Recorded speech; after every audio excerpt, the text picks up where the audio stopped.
संगति का असर। एक बार एक राजा शिकार के उद्देश्य से अपने काफिले के साथ किसी जंगल से गुजर रहा था। दूर दूर तक शिकार नजर नहीं आ रहा था। वे धीरे धीरे घनघोर जंगल में प्रवेश करते गए। अभी कुछ ही दूर गए थे कि उन्हें कुछ डाकुओं के छिपने की जगह दिखाई दी। जैसे ही वे उसके पास पहुंचे कि पास के पेड़ पर बैठा तोता बोल पड़ा, पकड़ो पकड़ो, एक राजा आ रहा है। इसके पास बहुत सारा सामान है, लूटो लूटो, जल्दी आओ जल्दी आओ। तोते की आवाज़ सुनकर सभी डाकू राजा की ओर दौड़ पड़े। डाकू को अपनी ओर आते देखकर राजा और उसके सैनिक दौड़कर भाग खड़े हुए। भागते भागते कोसों दूर निकल गए। सामने एक बड़ा सा पेड़ दिखाई दिया। कुछ देर सुस्ताने के लिए उस पेड़ के पास चले गए। जैसे ही पेड़ के पास पहुंचे कि उस पेड़ पर बैठा तोता बोल पड़ा, आओ राजन, हमारे साधु महात्मा की कुटी में आपका स्वागत है। अंदर आइए, पानी पीजिए और विश्राम कर लीजिए।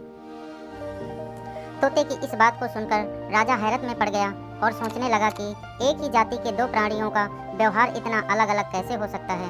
राजा को कुछ समझ नहीं आ रहा था। वह तोता की बात मानकर अंदर साधु की कुटिया की ओर चला गया। साधु महात्मा को प्रणाम कर उनके समीप बैठ गया और अपनी सारी कहानी सुनाई और फिर धीरे से पूछा, ऋषिवर, इन दोनों तोतों के व्यवहार में आखिर इतना अंतर क्यों है?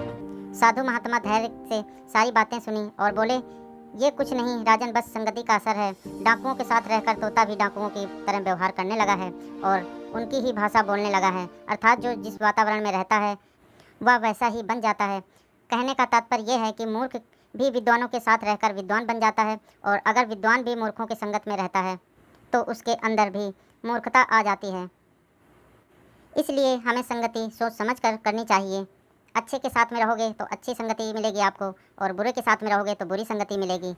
तो हमें इस कहानी से ये सीख मिलती है, अच्छों के साथ में रहना चाहिए तो अच्छी हमें शिक्षा मिलेगी और अगर बुरे के साथ में रहेंगे तो हमें बुरा ही सुनने को, सोचने को, समझने को मिलेगा। उससे हम गलत ही रास्तों पर अपना निर्णय करेंगे और अगर अच्छे लोगों के साथ में रहेंगे तो अच्छे निर्णय लेने में हम सक्षम रहेंगे।